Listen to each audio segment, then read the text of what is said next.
Que Dieu nous bénisse. Que Dieu bénisse richement les frères et ceux qui ont quitté loin Abidjan, Alépé, Bébacoa, tout cela pour être ici. Que Dieu nous bénisse tous. Vous savez, nous sommes à la fin. Et la fin sera comme le début. Je veux parler de, selon les Écritures, la gloire de la première maison, de la dernière maison sera comme la gloire de la première maison. À la Pentecôte, les gens étaient assidus au temple et ils se rassemblaient. Ils étaient 3000. On ne sait pas comment ils s'arrangent pour entrer dans le temple, mais il est-il qu'ils étaient très souvent ensemble. Et à la fin des temps aussi, c'est comme ça. C'est pour cela que tout ce qui se passe, moi, je regarde, je regarde une seule direction. Je regarde ce qui s'est passé à la Pentecôte et je regarde notre temps pour que les choses soient conformes. Que Dieu nous bénisse. Ça doit être à la technique. Bien, nous avons, le dimanche passé, j'avais annoncé un mariage. Le frère André d'Akroaba m'avait envoyé un message. Aujourd'hui, c'est la carte d'invitation qui est là. La carte d'invitation, c'est pour l'assemblée d'Akouré.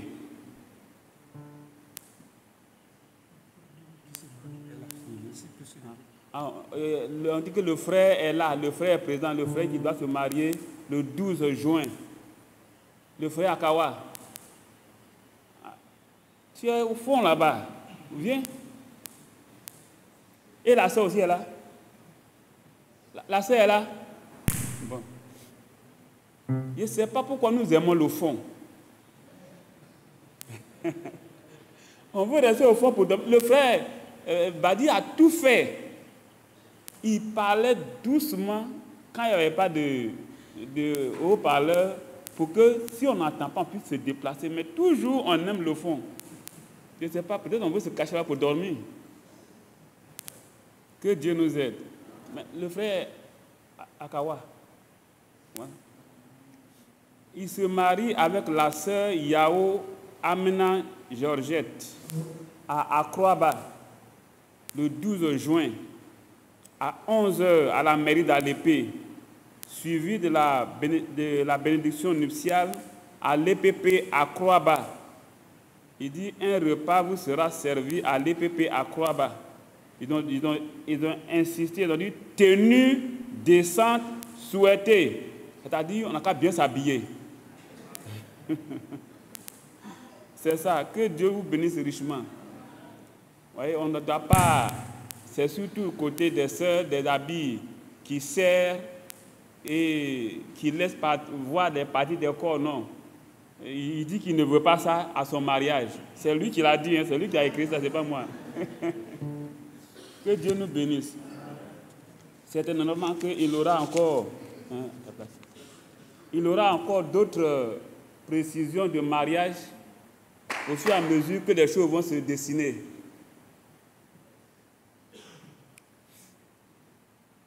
Que Dieu nous aide. Notre frère Anguibi a perdu sa petite sœur. L'enterrement, c'est le samedi 5 juin au Guédoumé.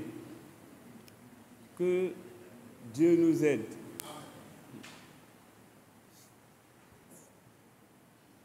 J'avais pensé qu'on allait faire comme d'habitude. Le frère, on allait faire la Sainte Seine d'abord, et puis après on allait faire, mais le frère a voulu qu'on exhorte.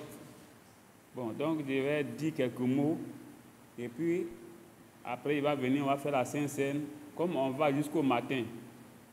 Au départ, il faut dire qu'il y a des gens qui nous ont troublés, qui ont dit que passé minuit, on ne peut pas prendre la Sainte Seine.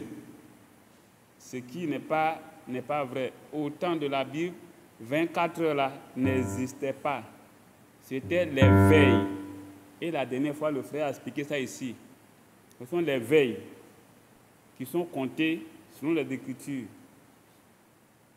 Alors, on peut prendre la Sainte Seine au-delà de minuit. Et on a lu les Écritures où Paul avait prolongé son discours jusqu'à ce que un jeune homme tombe du 3e étage, qu'on le relève mort et que Paul descend pour prier pour lui. Et la Bible dit clairement que minuit était passé. Bon, donc là, nous ne devons pas nous inquiéter pour ça. Que Dieu nous aide. Rapidement, on va lire quelques portions des Écritures et puis on va passer à la Sainte Seine. Vous savez que dans les derniers temps, pour ceux qui suivent en direct, en ligne, les prédications du frère, vous voyez qu'il met l'accent sur la sanctification. Ce n'est pas lui. Dieu le conduit à parler de la sanctification parce que c'est très important. Il est dit que sans la sanctification, personne ne verra Dieu. Et la sanctification, c'est tellement important et il y a tellement de je ne sais pas, comment je vais le dire, plusieurs facettes que nous devons aller doucement et dans les détails pour qu'on puisse comprendre. Je vais aborder un autre petit point pour attirer notre attention parce que à situation exceptionnelle, il y a des mesures aussi exceptionnelles. Et il faut aller doucement pour ne pas tomber dans le jeu de l'ennemi. Je disais une fois à quelqu'un que, mais tu n'as pas veillé. Tu vois que tu es tombé en plein dans le piège du diable. Tu es tombé dans le piège du diable sans le savoir. Et il ne faudrait pas que nous tombons dans le piège du diable. On va lire dans le livre de Actes, chapitre 8.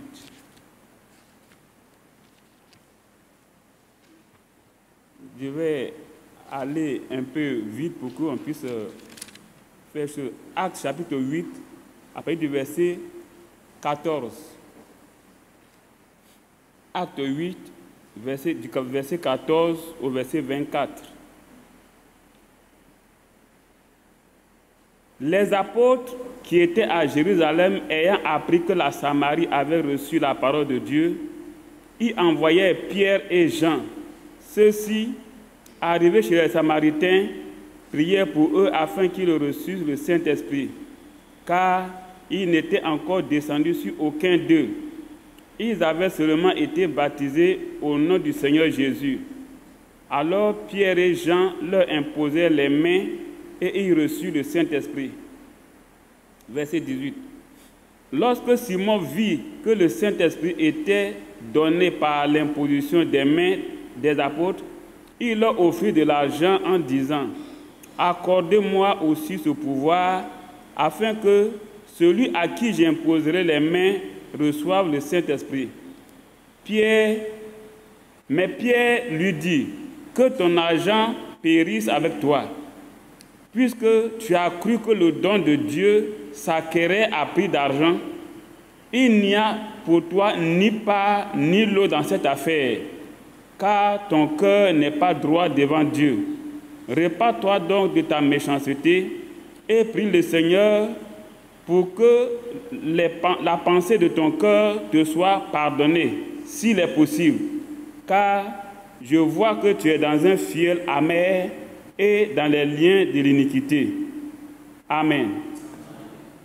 Seigneur notre Père, notre Dieu, nous te remercions parce que tu as permis que nous puissions être présents à cette veillée. Et alors, Seigneur, quand tes enfants se rassemblent, tu leur parles. Ce soir, nous te prions afin que tu sois là et que tu parles au cœur de chacun de nous.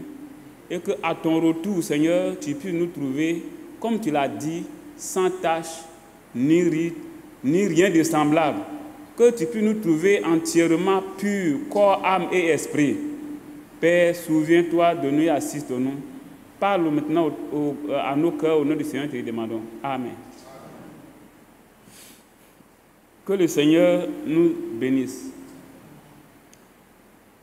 Ici, nous savons l'histoire, c'est Simon, ce Simon en question, c'était un ancien magicien de la Samarie. Quand il y a eu la persécution à Jérusalem et que les disciples se sont dispersés et qu'ils sont arrivés en Samarie, ils ont annoncé l'évangile. Et plusieurs Samaritains ont cru, y compris ce Simon. Il a même fait sortir ses livres de magie qui ont été brûlés. Et il voyait les miracles, les produits qui se faisaient. Et il ne quittait pas les apôtres. Et voilà que les apôtres qui sont restés à Jérusalem ils ont envoyé Pierre et Jean pour qu'ils puissent prier pour eux, pour avoir le Saint-Esprit. Vous voyez? Là, j'insiste encore que au temps des apôtres, conduire les gens à avoir le Saint-Esprit, c'était leur priorité. C'était leur priorité. Quand quelqu'un a cru, il l'amène jusqu'à ce qu'il reçoive le Saint-Esprit avant de le laisser. Parce que là, il est entièrement sauvé. Il est celui qui reçoit le Saint-Esprit, ça veut dire qu'il est placé dans le corps de Christ. Et il ne peut plus jamais se perdre. Oui. Alors,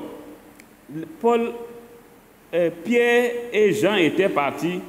Et comme ils ont imposé les mains devant Simon et que Simon a reçu, et ils ont reçu le Saint-Esprit, Simon est venu pour leur donner de l'argent pour qu'il puisse lui accorder ce don-là.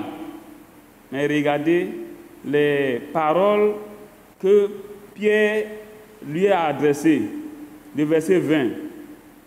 Mais Pierre lui dit, que ton argent périsse avec toi. Si c'était aujourd'hui, il y a longtemps, on a pris cet argent-là, on l'a mis dans sa poche, et puis alors, on a prié pour lui, et puis on lui dit, bon, va en paix, va prier pour les gens. Ce n'était pas comme ça, au commencement. Les gens ne s'intéressaient pas à l'argent. C'est pourquoi il a dit qu'il faut regarder au commencement, et puis il faut regarder à la fin. Il faut que les deux fruits soient semblables. Si c'est la même semence qui a été plantée, il faut que la récolte soit la même semence, identique. Il faudrait que ça soit semblable. Mais malheureusement aujourd'hui, c'est l'amour de l'argent qui est devant. Ça fait que beaucoup ont dévié. Ça, il faut le dire. Que Dieu nous bénisse. Alors Pierre lui dit, que ton argent périsse avec toi. Et il lui a dit que celui-là, ce Simon-là, n'a pas de part ni de lot, n'a pas de portion dans cette affaire. Maintenant, où je voudrais qu'on prête vraiment attention, c'est ce qu'il dit au verset 22. Répands-toi donc de ta méchanceté et prie le Seigneur pour que la pensée de ton cœur te soit pardonnée s'il est possible. Car je vois que tu es dans un fiel amer et dans les liens de l'iniquité. J'ai pris le dictionnaire du portable et j'ai cherché le mot fiel. Fiel qui veut dire haine, qui veut dire animosité, qui veut dire amertume. Donc il voit que Simon est dans une animosité, une amertume et de la haine. Si je m'arrête là sur ce point-là, je peux dire à chacun de nous ici, mes frères,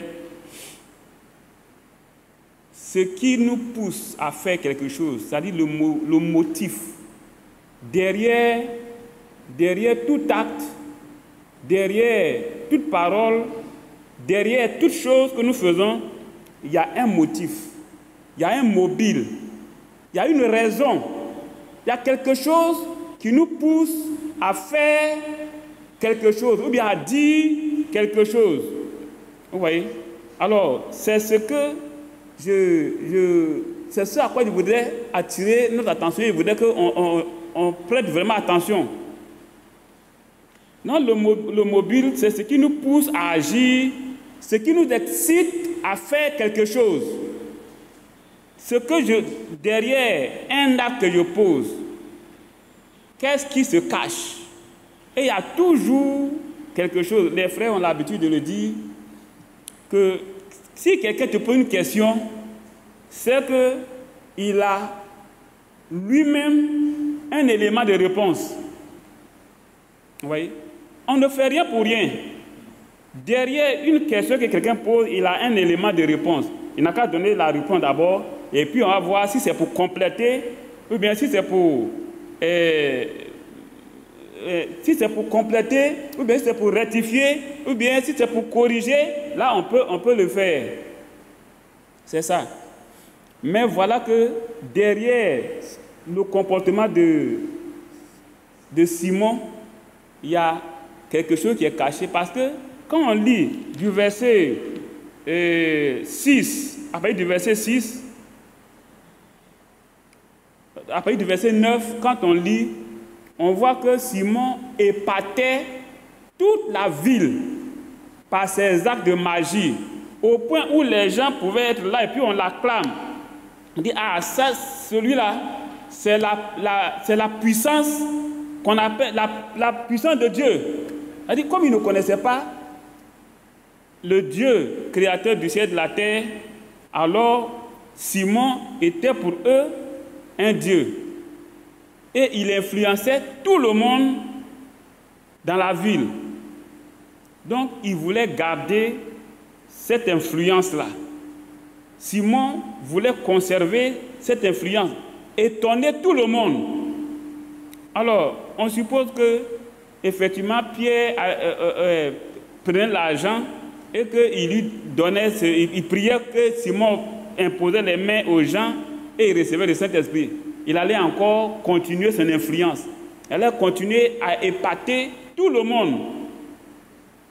Il ne serait pas mort, son moi ne serait pas mort là.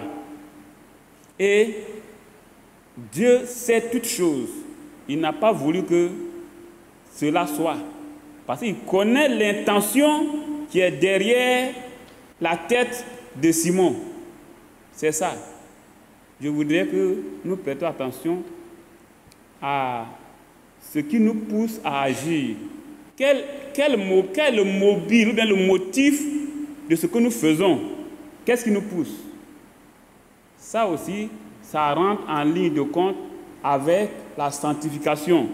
Parce que un fiel, c'est une amertume, c'est de la haine, c'est de l'animosité.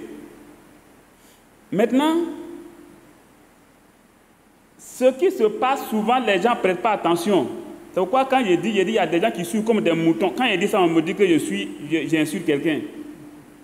Mais si un homme, il ne peut pas lui-même réfléchir, prendre les Écritures et puis regarder, et puis il suit les choses, mais c'est le mouton qui suit bêtement son berger.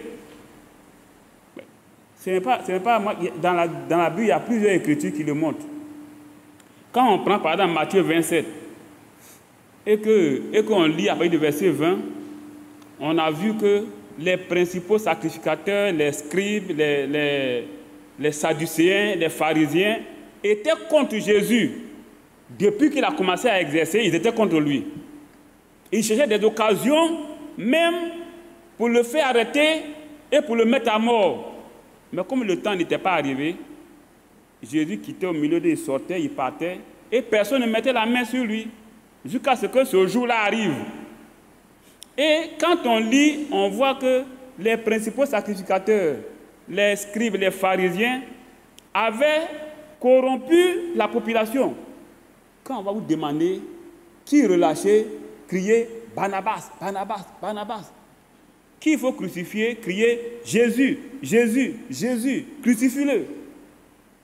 Ils ont la haine qui était en eux, le fiel amer qui était en eux, l'animosité qui était en eux contre Jésus. Ils ont intoxiqué la population. Et devant Pilate, quand il a demandé « Qui voulez-vous que je vous relâche ?» Tout le monde comme un seul homme. « Barnabas, Barnabas, Barnabas !» Et Jésus, qu'on appelle le Christ, il n'a rien fait. Crucifie-le, crucifie-le, crucifie-le. Leur amertume, là, ils ont contaminé la population. C'est ça, là, c'est là, le point sur lequel je voudrais insister. Je ne veux pas rentrer dans des détails, mais j'ai vu, j'ai entendu, et j'ai vu qu'il y a beaucoup de fidèles qui se transmettent d'amertume, d'animosité, de haine qui se transmettent. Mes frères, ne vous laissez pas gagner. Ça fait partie. Regardez les paroles que Pierre a prononcées au verset 22. Repends-toi donc de ta méchanceté. Il y a la méchanceté qui est derrière tout ce qui se passe. Parce que j'ai quelque chose contre quelqu'un. Je vais parler à mon frère de sorte que mon frère aussi voit mal la personne de qui je parle. Je lui transmets ma haine, mon animosité et tout. Mais ça, là, beaucoup de personnes ne font pas attention à ces choses. Beaucoup de personnes ne font pas attention. Mais à vous, je dis, faisons attention. Ça fait partie de la sanctification. Dans la sanctification, les sentiments même sont mesurés, sont pris en compte par Dieu. Ce n'est pas notre manière de voir qui compte, hein. C'est la manière de voir de Dieu. Il ne faudrait pas que nous voyions avec nos propres lunettes. Regardons avec les lunettes de Dieu.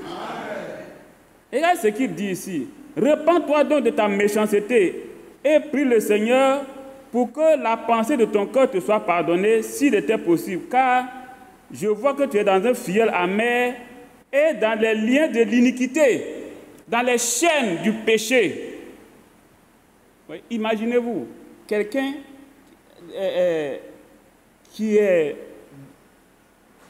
a un fiel amer dans son cœur. Vous pensez que le Saint-Esprit peut venir habiter en lui? Vous pensez que si le Seigneur vient, lui, il va t'enlever?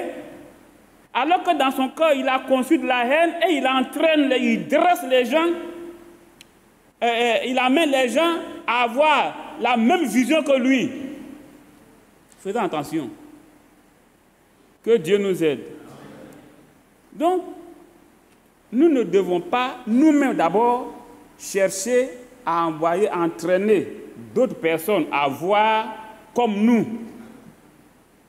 à considérer, à mépriser les gens comme nous, à haïr les gens comme nous, à avoir de l'animosité les uns avec les autres comme nous. Celui qui fait ça, c'est un méchant. Et nous savons qu'aucun méchant n'héritera le royaume de Dieu. Aucun. J'ai vu, comme je l'ai dit, j'ai entendu des gens parler. Quand on va lire d'autres versets, vous allez comprendre. Quand on dit que voilà, j'aime telle personne, je prie pour la personne.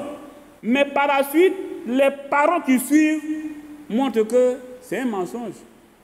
Il n'y a jamais eu de l'amour. Parce que jamais amour n'a parlé de cette manière. Quelqu'un qui aime, il ne peut pas parler de cette manière, il ne peut pas se réjouir. On continue. Dans Actes chapitre 19, par exemple, le verset 23 jusqu'au verset 28, on a vu ici Démétrius. C'est ça, non? Démétrius, qui était un orfèvre, fabricant de statues de la déesse Diane, la déesse des Éphésiens. Il avait une grande industrie, il avait des ouvriers, des gens habiles à tailler des statues, comme aujourd'hui on fait des statues de Marie, des statues des saints, de Joseph, ainsi de suite. Et la Bible dit qu'il vivait de ça. Il procurait un grand gain à à ses ouvriers. Et ils ne vivaient que de ça, ils étaient heureux. Voilà que Paul et ses amis étaient arrivés là, les autres apôtres étaient arrivés là, et puis ils ont commencé à annoncer l'évangile. Pour leur dire que non, ce sont des statues, il n'y a pas de vie. Ce ne sont pas des dieux.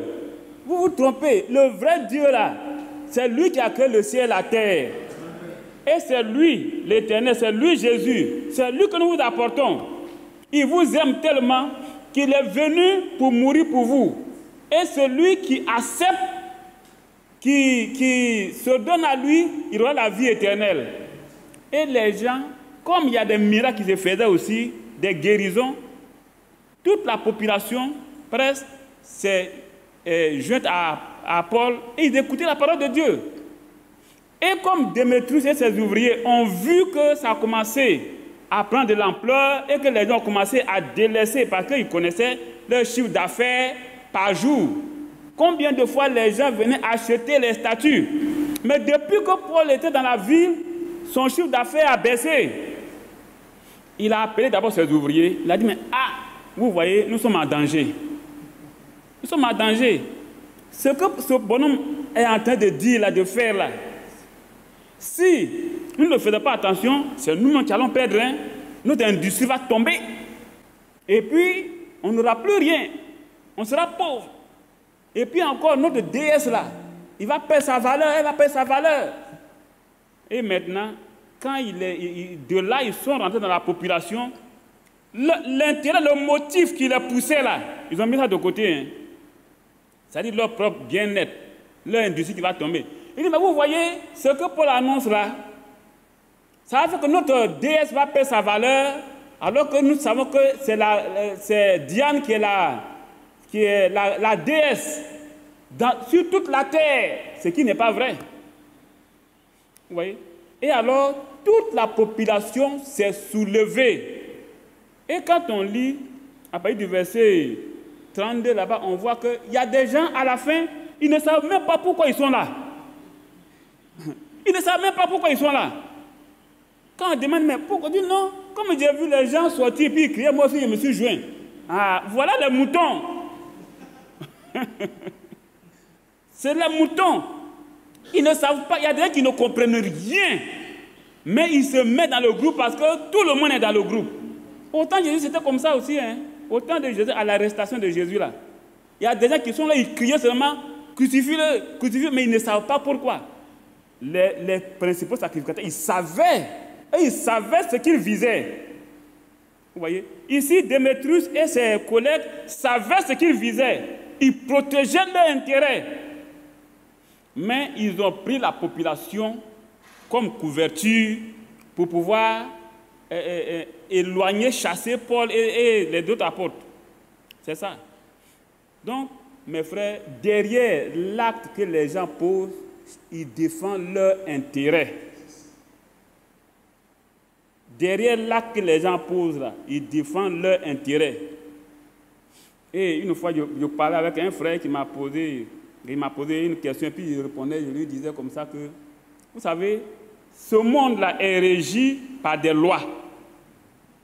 La terre, là, des lois positives, des lois négatives. Ce sont les deux là qui font l'équilibre. Et puis alors on avance. Toi qui ne connais pas ces lois, si tu vas en zigzag, tu rentres ici, tu rentres ici, tu vas aller à la perdition. Celui qui connaît les lois positives, il marche avec Dieu, alors il sera sauvé. Celui qui ne connaît pas aussi, qui marche dans le négatif, il sera perdu. Il y a ça. Et il disait à ce frère-là qu'il y a une loi d'ingratitude. Il y a une loi d'ingratitude. Ça existe. Si tu ne sais pas, tu vas penser que ce n'est rien. Ou bien tu vas accuser quelqu'un, ou bien tu vas mal interpréter quelque chose. On a dit, mais comment il a dit, mais voilà. Les gens ont l'habitude de dire que si quelqu'un aide un autre à prendre le pouvoir, la première personne qui est à battre, c'est celui qui l'a aidé.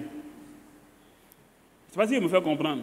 Voilà. Nous voyons, hein, nous avons des yeux. Ne prenez pas ma bouche pour manger arachide. Celui qui aide à prendre le pouvoir, il est à abattre. Voilà la loi de l'ingratitude. En même temps, la Bible dit que malheur, c'est-à-dire c'est un scandale, ça doit arriver, c'est une loi, ça doit s'accomplir. Mais malheur par qui la chose va se passer. Jésus devait être crucifié. Mais malheur par qui ça devait passer. Judas s'est laissé avoir. Vous voyez? Alors, mes frères, c'est vrai qu'il y a des scandales qui doivent venir, mais il ne faudrait pas que ça passe par nous. Il ne faudrait pas que ça passe par nous. Il y a des gens qui ne doivent pas aller au ciel, qui sont là au milieu de nous. Mais il ne faudrait pas que ce soit nous qui les choquons et qu'ils partent à la perdition. Non. Vous voyez, je crois que cette loi-là, quand j'ai appris et puis je commence à regarder, je vois que ça s'accomplit toujours, mais au milieu de nous. Le frère Badi, il peut bien il est un témoin et puis aussi, je ne sais pas, il peut dire une victime ou quelque chose comme ça. Regardez du commencement jusqu'à la fin de l'histoire. Je ne veux pas rentrer dans les détails. Celui qui aide, qui est au départ, qui souffre, qui prend la chose jusqu'au début, quand ça devient bien là, il sera éjecté, il sera écarté. Ça, c'est la loi de l'ingratitude. Mais quand ça arrive, ne regardez pas à quelqu'un. Quelqu'un, il voulait nous dire, ne regardons pas à quelqu'un, ne disons pas que c'est lui. Non, c'est une loi. C'est une loi, ça est là. Il va aider, il va se battre, il va donner sa poitrine, il va tout faire. Mais est-il que cette loi-là dit qu'à la fin, il sera écarté? Mais malheur par qui ça va passer, ça va se passer, ça aussi qu'on ne sait pas. Alors, il ne faudrait pas que ça passe par nous. Et aussi, une fois que ça vient, il ne faut pas qu'on va dire, non, c'est lui là. Non, ce n'est pas quelqu'un. C'est une loi. Maintenant, lui s'est laissé avoir. Mais cette loi-là ne va tomber dedans que celui qui a ses penchants d'ingratitude en lui. La profondeur appelle la profondeur. Si l'ingratitude n'est pas en nous, cette loi ne peut pas trouver en nous un répondant. Mais si ça y est en nous, cette loi va trouver un répondant en nous. Vous voyez?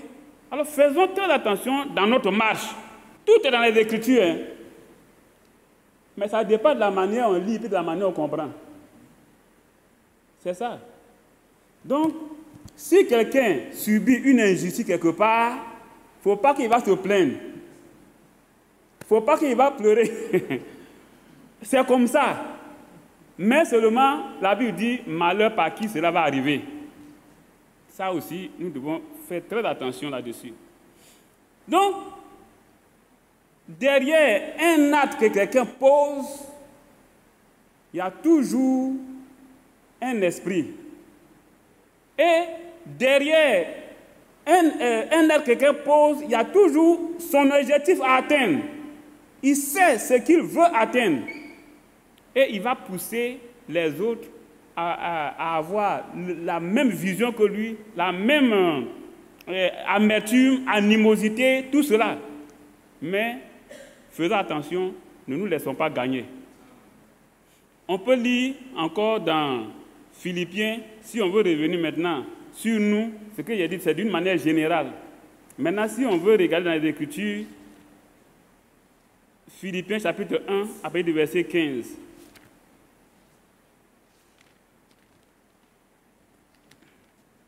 Philippiens chapitre 1, à partir du verset 15. Ici, il nous dit, quelques-uns, il est vrai, prêchent Christ par envie et par esprit de dispute. Mais d'autres le prêchent avec des dispositions bienveillantes. Je m'arrête là un peu pour dire, regardez ici par exemple, voilà deux prédicateurs. Mais le mobile qui les pousse, le motif qui les pousse, la raison pour laquelle ils prêchent, c'est différent. par envie. Il prêche par esprit de dispute, il prêche par envie. Parce que celui-là, il prêche, on a vu un prédicateur, alors on veut aussi, on a cherché dans le monde l'emploi, ça n'a pas marché, on n'a pas pu se faire une place au soleil, alors on s'oriente maintenant dans les Écritures pour avoir un emploi. Celui-là qui prêche l'évangile par envie, mais qu'est-ce que vous pensez qu'il pourra donner de concret? Qu'est-ce qu'il peut transmettre aux gens? Vous voyez? Maintenant, il dit aussi, mais d'autres prêchent avec des dispositions bienveillantes. C'est ce que nous devons faire. En parlant des frères, il faut s'asseoir avec des dispositions bienveillantes. En faisant quelque chose, il faut que ça soit avec des dispositions bienveillantes. Parce que dans le psaume 139,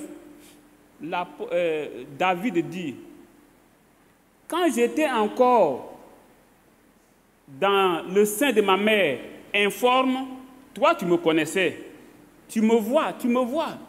Et tu sais aussi, quand je marche, ou bien quand je me couche, quand je me tiens debout, ou bien quand je m'assois, tu sais tout de moi.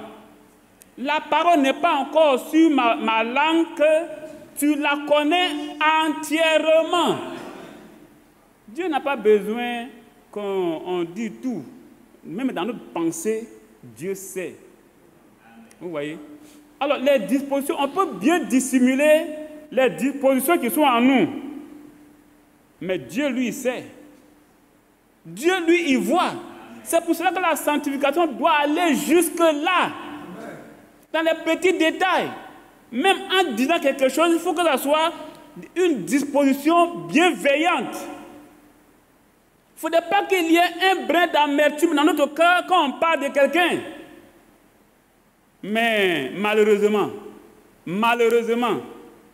ne serait-ce qu'une si à partir d'une simple image, oh, c'est grave. Vous voyez? Et des gens qui attendent l'enlèvement. Non. C'est-à-dire, quand on nous comprend, je ne sais pas si vous voyez la chose de la même manière que nous. Peut-être que moi, je lis mal les Écritures, puis moi, je comprends mal. Mais moi, je pense que quelqu'un qui attend l'enlèvement, il ne doit pas avoir un brin d'amertume envers son frère, ni envers sa sœur. Et encore, il ne doit pas inciter à la haine. Regardez, nous avons un pays, la loi du pays. Quand on va en justice, on dit qu'il y a quelqu'un qui pousse les gens à la révolte. On dit excitation à la haine, non? Ou bien au trouble. Lui là, le meneur, il est mis en prison. Si la loi des hommes peut mettre en prison quelqu'un qui excite les autres à se révolter, comme les pharisiens et les sadducéens l'ont fait, les souverains sacrificateurs ont fait, comme Démétrius a fait, et qu'aujourd'hui, des gens font la même chose, vous pensez que quoi? Le dimanche passé, j'ai parlé un peu de la prédestination, et puis j'ai dit, vous ne pensez pas que c'est Dieu qui... Non. Vous êtes depuis l'origine, ce qui est en vous là, tout au long de votre vie, c'est ce qui va se réaliser, c'est ce qui va se manifester. Ça est là, hein, on ne voit pas. Mais une occasion, une situation va arriver que tu vas manifester ça, puis les gens vont voir, vont dire, ah, lui là, on pensait que... Non, on ne pense pas que. C'est sa nature. Vous voyez? C'est ça. Donc, ici, il dit, il y a d'autres qui prêchent Christ avec des dispositions bienveillantes. Nous devons avoir des dispositions bienveillantes envers nos frères, envers nos sœurs. Et ça, là, ne bougeons pas, restons là-dessus. Regardez notre modèle. Regardez Jésus. Tous ceux qui crachaient sur lui, qui le giflaient, tous ceux qui l'insultaient, est-ce qu'il a répondu? Tous ceux qui l'accusaient à tort, est-ce qu'il a répondu? Non. C'est pour cela qu'il a dit, ayez en vous les sentiments qui étaient en Christ. C'est ça. Nous qui attendons l'enlèvement là, nous devons avoir en nous les sentiments qui étaient en Christ. Amen. Priez pour ceux qui vous persécutent. Priez pour ceux qui se moquent de vous. Priez pour ceux qui vous détestent, qui vous méprisent. Et sincèrement, surtout sincèrement. Sincèrement, ne dites pas comme celui qui prions pour eux. Le feu est allumé dans leur camp. Priez pour eux. On les aime, on n'a qu'à prier pour eux. Mais ça là, que Dieu nous aide. Amour comme ça là, je ne vois pas. Ce n'est pas de l'amour, c'est de l'animosité. Que Dieu nous aide. Le verset 16, ceux-ci agissent par amour. C'est-à-dire ceux qui prêchent Christ avec des dispositions bienveillantes agissent par amour, sachant que je suis établi pour la défense de l'Évangile. Tandis que ceux-là, animés d'un esprit de dispute, annoncent Christ par des motifs qui ne sont pas purs et avec des pensées de me susciter quelques tribulations. Vous voyez, avec des motifs qui ne sont pas purs. Derrière ce que quelqu'un fait, il peut avoir des motifs qui ne sont pas purs. C'est ce que Simon a fait. Simon avait en lui des motifs qui n'étaient pas purs. Simon voulait toujours épater les gens, montrer aux gens que c'est lui, Simon, c'est lui le grand. Quand il fait telle chose, c'est comme ça. Non, il faut que nous ayons des motifs purs. Nous attendons le retour du Seigneur. Et ce que nous devons être, c'est ce que le frère nous enseigne dans les derniers temps. 1 Corinthiens, 1 Thessaloniciens 5, 23, qui nous dit qu'au retour du Seigneur, qu'il doit nous trouver purs, sans tache, ni ride, irrépréhensibles, et l'être tout entier, le corps, l'âme et l'esprit. Le corps tout entier, l'être tout entier. Alors, il faudrait que des motifs purs nous animent. Il faudrait que des mobiles purs nous poussent.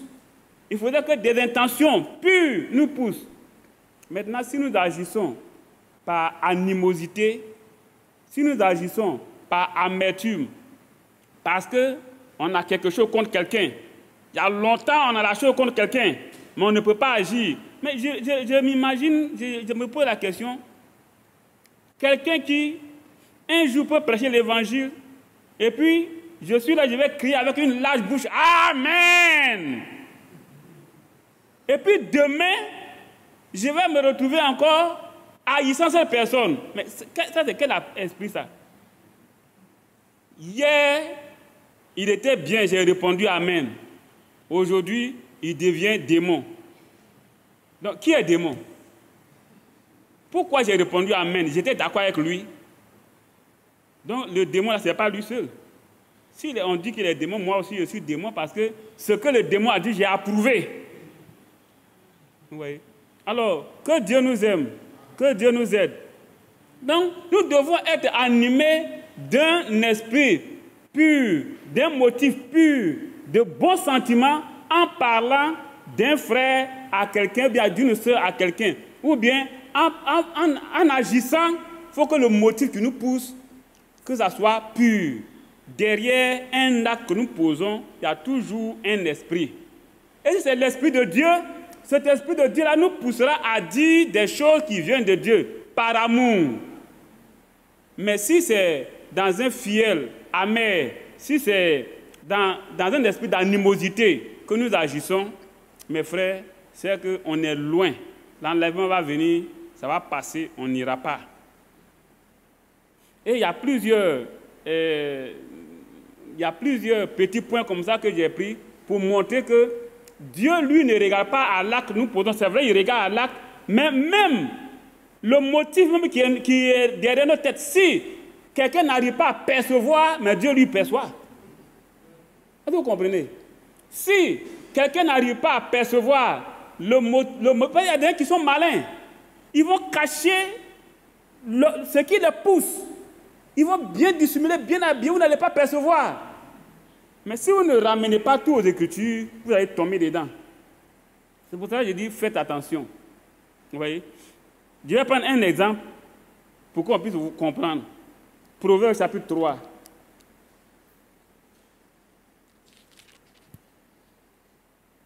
Après ça, je vais lire quelques deux autres versets et puis on va terminer. Proverbes chapitre 3, le verset 9 et le verset 10. Ça, j'ai parlé de ça souvent ici au frère d'Akouré. Proverbes chapitre 3, verset 9, verset 10. Honore l'Éternel avec tes biens et avec les prémices de tout ton revenu. Alors tes greniers seront remplis d'abondance et tes cuves regorgeront de mou. Amen. Voilà deux versets qui se suivent. Et vous regardez ce que ces deux versets nous disent. Ici, j'ai souligné dans ma Bible, honore l'Éternel. Et puis, j'ai souligné, tes greniers seront remplis d'abondance et tes cuves regorgeront de mou. Et j'ai souligné en pointillé, avec tes biens et avec les prémices de tout ton revenu. Voilà deux versets. On suppose qu'il y a deux personnes, A et B, comme je disais la dernière fois. Les deux personnes, selon l'intention, ce qui les anime, chacun va regarder différemment à ces deux versets-là. La première personne va regarder « Honore l'Éternel avec tes biens et avec les prémices de tout ton revenu. » Il va regarder « Honore l'Éternel », honorer Dieu. Et il va prendre ses biens, ses prémices, il va donner à Dieu. Comme tout à l'heure je le disais, le monde est régi par des lois. La loi qui dit que si tu honores Dieu avec tes biens, avec tes prémices, alors tes greniers seront remplis d'abondance. C'est-à-dire, tu donnes à Dieu, Dieu va te bénir. Ça, c'est une loi. Et ça ne ment pas. Le frère a l'habitude de nous dire ici que c'est parce que nous n'aurons pas Dieu avec nos biens qu'on est pauvre. Que chacun, s'il fait son champ, il n'a qu'à diviser d'abord, avant de planter, il n'a qu'à diviser. Il dit que bon, ici, là, c'est pour Dieu, ici, c'est pour moi. Et puis, il va voir, s'il respecte ça, là, il va voir si Dieu n'a pas le bénir. Il nous a parlé de ça ici. Mais combien de personnes l'ont fait? Personne. Pourtant, on a fait des champs. Que Dieu nous aide. Maintenant, la deuxième personne va regarder, tes greniers seront remplis d'abondance et tes cuves regorgeront de mou. La deuxième personne va regarder à la fin, c'est-à-dire à la bénédiction.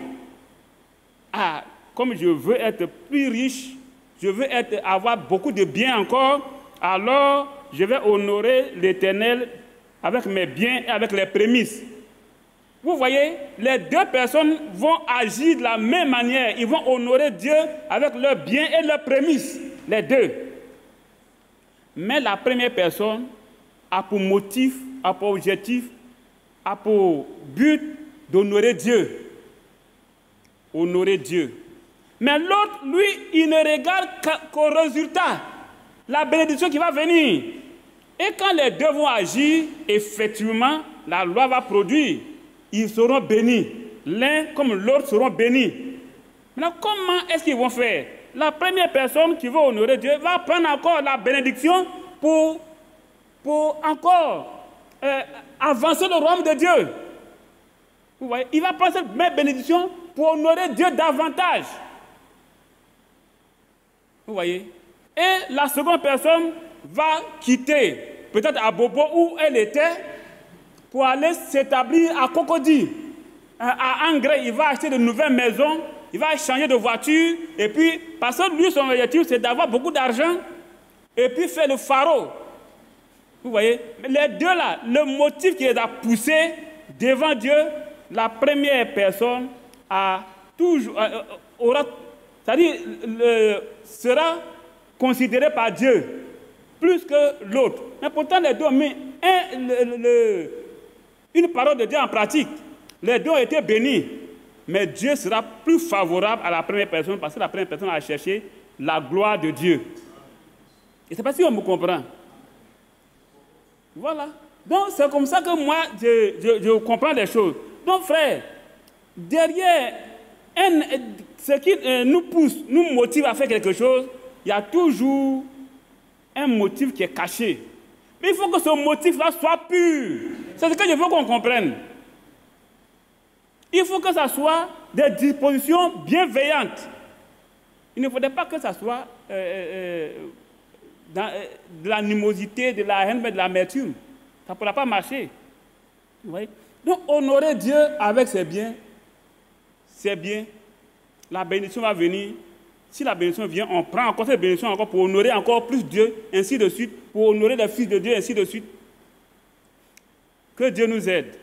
C'est pour cela que j'ai dit ici, et je répète encore, ce n'est pas que on va chercher à dire, bon, moi, je vais donner telle chose à Yapi. Si vous me donnez telle chose, vous n'aurez rien. Ce que vous allez recevoir, c'est Dieu te bénisse, mon frère, c'est tout. Mais faisons tout pour honorer Dieu. La personne qui a honoré, c'est Dieu. C'est Dieu qui est à honorer avec nos biens. Maintenant, si c'est Dieu qui dit, fais ça pour Yapi, là, tu n'as pas affaire à Yapi. Même si Yapi ne t'a pas dit merci, ce n'est pas ton problème. Dieu, la parole de Dieu que tu as obéi, qui t'a dit, et il faut être convaincu que Dieu t'a dit, il ne faut pas que je pense que, je crois que, non, non. On ne pense pas, on marche, nous sommes à la fin des temps, on marche dans la vérité, on marche dans ce qui est clair, il faut que ça soit vraiment Dieu qui te dise. Là, même si Yapi ne t'a pas dit merci, tu t'en fous parce que tu sais que tu as obéi à Dieu, et il va te bénir davantage. Il est temps que nous faisons des choses, nous partons à l'essentiel. C'est-à-dire, on fait les choses pour plaire à Dieu, pas pour plaire à un homme. Que Dieu nous aide. Voilà un autre passage que nous allons lire dans Ecclésias chapitre 10. Ce sont ces petits conseils et puis on va terminer. Ecclésias chapitre 10. Le verset 20. Ecclésias 10, verset 20. Ne maudis pas le roi, même dans ta pensée, et ne maudis pas le riche dans ta chambre où tu couches, car l'oiseau du ciel emporterait ta voix, l'animal ailé publierait tes paroles. Vous voyez? Ne maudis pas le roi, même dans ta chambre. Et ne maudis pas le riche dans ta chambre. Même dans ta pensée, il ne faut pas maudire le roi. Il ne faut pas maudire le riche. Et c'est ce que nous faisons souvent. On s'en envoie un frère. Vraiment, j'ai un problème. Donnez-moi, frère, j'ai besoin de telle chose. Quand le frère ne t'a pas donné, il est méchant. Lui qui a l'argent, qui a la voiture, je lui demande, et puis il me dit qu'il n'a rien. C'est toi qui lui as donné cet argent, c'est toi qui l'as mis à l'école. Soyons clairs. Et à cause de ses propres biens, ouais, on le maudit, on le traite de tout, et puis on va l'entraîner devant les gens, on va amener d'autres personnes à le regarder, à le considérer comme un méchant. Ça va retomber sur nous. Ça va retomber sur nous, hein. Vous voyez? Et il dit, ne maudis pas le roi, même dans ta pensée. Mais combien de fois n'avons-nous pas souhaité quand on dit que, voilà, le feu allumé au milieu d'eux, on se réjouit. On va revenir dans Job, qui dit que si quelqu'un qui agit comme ça, là, Dieu n'est pas d'accord avec lui. C'est des versets qui sont là, ce sont des trucs qui sont là. Si on ne sait pas, on peut tomber dedans, on peut agir, on peut faire ce qui est mal sans le savoir. Oui. Donc, nous ne devons pas maudire quiconque. Si quelqu'un nous maudit, prions pour la personne. Et sincèrement, il faut que ça soit des dispositions bienveillantes. Il faut que ça soit avec des pensées pures. Il faut que ça soit clair. Il peut le faire. Ça les regarde. J'ai dit que ce n'est pas ce que quelqu'un dit de moi, quelqu'un fait à mon endroit qui va me perdre. Ce n'est pas ça. Lui, il n'a qu'à le faire. Ça, il va répondre devant Dieu. Mais moi, en fonction de ce que l'autre a dit, quelle est ma réaction? Ma réaction, c'est ça qui va me condamner, mais qui va me justifier. Que Dieu nous aide. On va lire dans Job, et puis on va lire dans Proverbe, et puis c'est fini. Job, chapitre 31. Ici, c'est les si. Vous pouvez lire tout le chapitre 31, les si de Job. J'appelle ça les si de Job, parce que Job a dit plusieurs fois si. C'est le passage où il a dit beaucoup de si. Alors j'ai dit les si de Job. Job, après du verset 28, vous pouvez lire tout le chapitre de Job. Après du verset 28. C'est encore un crime que doivent punir les juges. Et j'aurais renié le Dieu d'en haut si j'ai été joyeux du malheur de mon ennemi. Si j'ai sauté d'allégresse quand les revers l'ont atteint. Voyez? Si j'ai été joyeux du malheur de mon ennemi, si les revers l'ont atteint et que j'ai sauté de joie, il dit que j'ai renié le Dieu d'en haut. Vous comprenez? Et c'est ce qui s'est passé quand David, ce bonhomme-là, ce papato, comme on le dit en ivoirien, qui a vu Saül mourir, et il a pris sa couronne, et puis il est venu tout gaillardement devant David. Il dit: ah David, je suis parti, je viens du front. Voilà, Saül était blessé, il cherchait quelqu'un pour l'achever. Et moi, je l'ai achevé. Voilà sa couronne. David a dit: quoi? Tu l'as achevé? Il dit: oui, je l'ai achevé. Parce qu'il souffrait. Il dit: ah bon, mettez-le à mort. On l'a tué. Pourtant, Saül regardait David comme son ennemi. David, lui, ne regardait pas Saül comme son ennemi, hein. Mais Saül regardait David comme son ennemi. Mais voilà que le malheur est arrivé à Saül, et celui-là qui était venu pour chercher à avoir une place, un nom devant David, David l'a fait mettre à mort. Et David a fait faire des funérailles, des jours de deuil. Il a fait mener, tout Israël a mené des jours de deuil pour Saül. Vous voyez que dans son cœur, ce n'est pas pour rien, on dit que David est un homme selon le cœur de Dieu. Vous comprenez? Quand le revers atteint l'ennemi, quelle est notre réaction? On se réjouit? Ah, le feu est tombé dans leur camp. On se réjouit? Tu as renié le Dieu d'en haut sans le savoir. C'est ça. Mes frères, faisons très attention. Nous attendons l'enlèvement. Alors, beaucoup de petits points vont empêcher d'autres personnes d'aller en enlèvement. Ils seront surpris. On sera surpris, hein? On pense que la sanctification, c'est de ne pas voler, de ne pas coucher, chercher femme, de ne pas faire ceci, là. C'est ça aussi c'est vrai. Mais c'est encore plus en profondeur. C'est pour cela la sanctification agréable à Dieu là. Reprenez doucement. Quand je reviens, je reprends doucement, je découvre encore beaucoup de choses dedans. Et je trouve que vraiment, Dieu est en train de nous préparer réellement. Pour celui qui veut être sans tache ni ride, qui reprenne, il va comprendre. Et il sera réellement sans tache ni ride. Thessaloniciens le dit, Dieu, celui qui vous a appelé, le fera.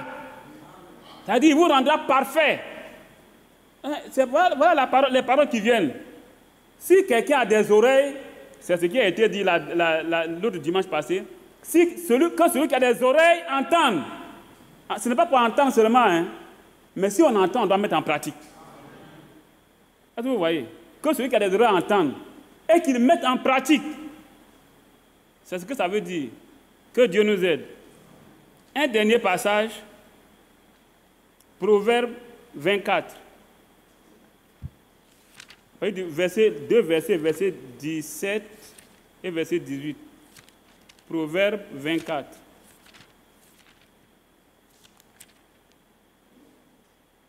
Proverbe 24, 17 et 18.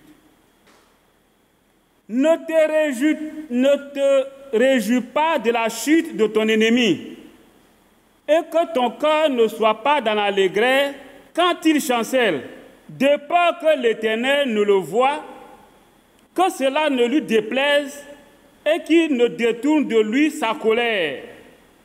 Est-ce qu'on a compris ce verset? Vous voyez? Nous ne devons pas nous réjouir. Nous ne devons pas être dans la joie quand celui qui nous considère, qu'on considère comme notre ennemi, le revers a commencé à l'atteindre. Si on se réjouit, il a dit quoi? De peur que l'Éternel ne le voie et que cela ne lui déplaise. Ça veut dire que ça déplaît à Dieu. Tous ceux qui ont un comportement méchant, ils déplaisent à Dieu. C'est ce qui est écrit, hein? Vous voyez? Quand l'ennemi, on peut dire que voilà, on peut sauter de Dieu. Ah, je vous ai dit, le feu est tombé dans leur camp. On se réjouit. On déplaît à Dieu. Et puis, quoi encore? Et qu'il ne détourne de lui sa colère. Voilà. Vous vous réjouissez? Dieu va détruire sa colère de nous. On suppose que c'est vrai, le feu est tombé et puis Dieu est en train de nous juger. Mais le fait de vous réjouir, là, ça va éloigner la colère de Dieu. Ah bon? C'est comme ça. Donc, désormais, c'est contre toi que son œuvre va te tourner. Laissons Dieu aller jusqu'au bout. Il a fait quelque chose, Dieu est en train de le punir. Au contraire, nous devons, Seigneur, si c'est à cause de moi, pardonne-lui. Seigneur, si c'est à cause de moi, pardonne-lui. Voilà comment on doit parler. Voilà comment on doit penser. Voilà comment on doit agir. Mes frères, ne nous réjouissons pas du malheur d'autrui. Ne cherchons pas à transmettre notre haine, notre amertume, notre animosité aux autres. Et ne laissez pas les autres nous transmettre leur animosité, leur haine, leur fiel amer. Beaucoup le font et ils pensent qu'ils attendent l'enlèvement. L'enlèvement va passer par-dessus leur tête, ils ne verront rien. Alors, que Dieu nous aide.